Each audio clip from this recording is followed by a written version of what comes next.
I'm back. This is my, what I would call a deep woods kit. This is part 5. And I was just thinking about there's probably going to be a part 6 to this. So this is part 5 and this is my deep woods kit. Now, this is the detachable water bottle, obviously. So we'll start there. And no, it's not a stainless steel water bottle. I know a lot of people are going to complain, but, you know, got the Sawyer with me. Worst comes to worst, I'll just drink water.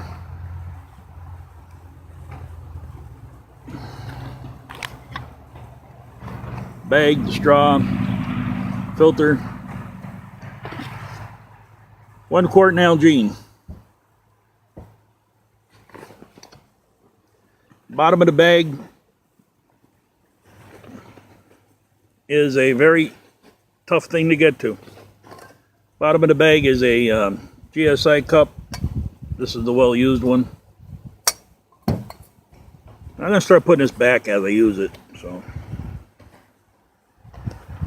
that's the water kit. Now, like I said, this is for deep woods. This isn't for, you know, my day out. If I'm grabbing and going and I got a couple hours in the morning or whatever, I'm grabbing this. And 90% of the time, it's just to train with, because at my age, deep woods is 3/4 of a mile. And to be honest with you, 3/4 of a mile is not deep woods. Through my search and rescue experience in the area with different groups, most people consider a hunter will not go more than a mile in the woods. That's the way search and rescue looks at it, my area. And the one that I train and the one that I work with is a search and rescue unit for all of northeastern Pennsylvania. So that's the average. They're figuring less than a mile. All right. On a side pouch. This stove I've had since 1982. It went through the service with me and everything. Inside there's Esprit. Matches. Waterproof, strike anywhere. And more Esprit. Okay, so that's just the stove option right there. So that's what's in the side pouch. Now, on the bag itself is a Falkneven F1 backup knife. Paracord attached to the front. Let's start with the front pocket. This is another Smith's sharpening stone I just won from Great American Survival giveaway. So that goes in the front pocket. A fishing kit. Which, by the way, I want to... I hope it's in here. Anyway. Yep, it is. I was talking to Snowwalker 13 one time. And he was making lead sinkers out of... barred lead. I told him you could buy these types of sinkers. They're called Twistons. They come in a matchbook. And they are little strips of lead in a matchbook. So you can just basically tear off whatever lead you want. Because as you see, they're very thin. So I carry them in there. I just wanted to show him that because he's never seen them before. So there you go, Snowwalker. I found them on eBay, by the way, and a local sporting goods store, so they're around. I also carry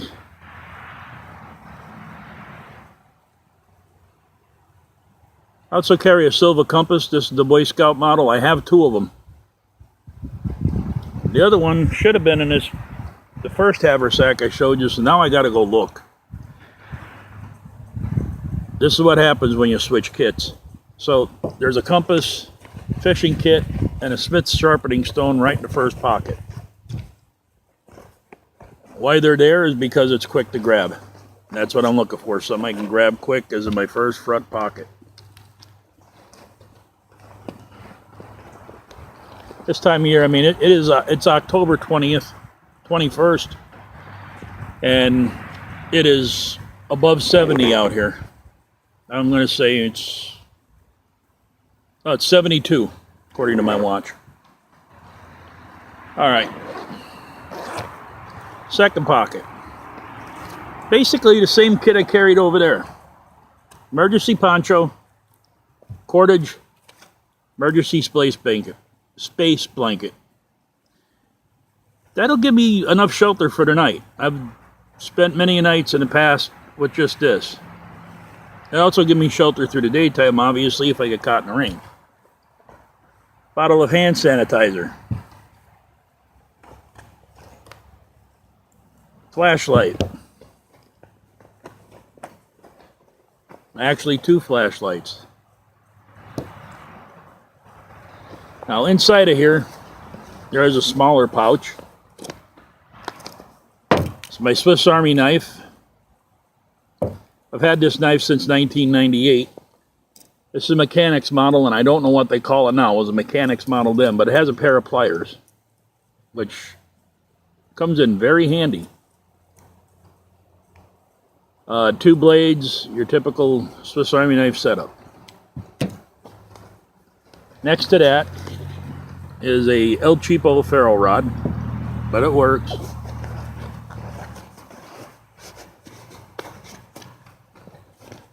Other vial of stormproof matches. And down in the very bottom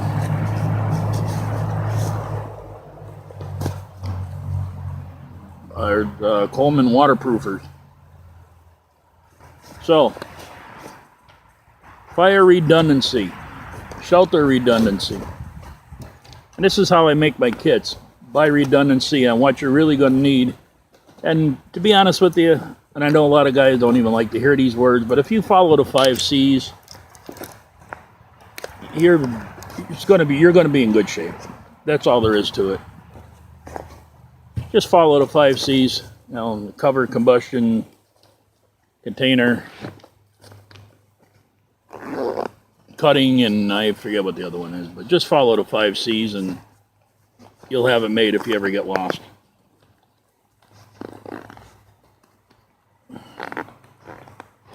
Come on. Zippers. Okay, now in the main compartment, and I still have a lot of room, but I just don't need it. In the main compartment, we have toilet paper. Okay, food. We got 2 cereal bars. We have MRE cookies. High carbs, a lot of calories. We have beverage powder with electrolytes. Wheat snack bread. If you ever tried it, they're really good. A lot of times you don't need the whole MRE. You can get by with just the accessory pouches. In the bottom of the whole thing, 1 solo pot. I've had this pot since 1990. It's seen many of good campouts. Inside the pot, there's a cup. This is an 8-ounce cup. Well used, of course. Coffee, sugar, creamer, 2 packets of oatmeal, chicken bouillon.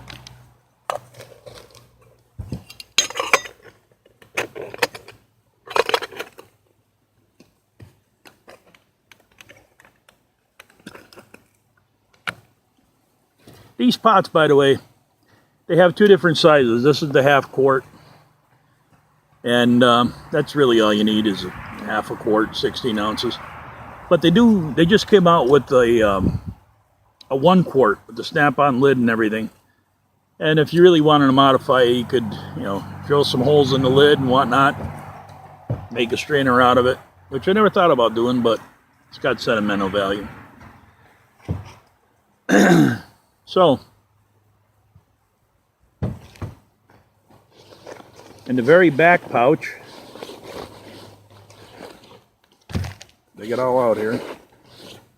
The very back pouch, I got 2 extra space blankets. This is deep woods. Weather's cold this time of year. I know a lot of guys don't like space blankets, but you know what? If you know what you're doing with them, they will do the job. And I also have a Boy Scout set. Knife, fork, and spoon.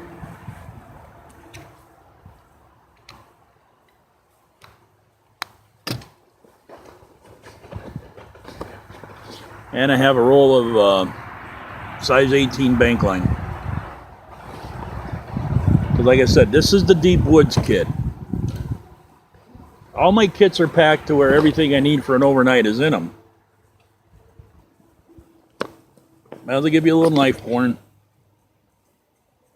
F1 Falkneven. It's a great little knife. I'm outrageously nice spine on it. I've had 2 of these, and these are not the knockoffs that used to was going around on eBay. These are the real ones I've traded for people with people. I've had 2 of these so far. One I gave my son, which he lost, and this one here, obviously.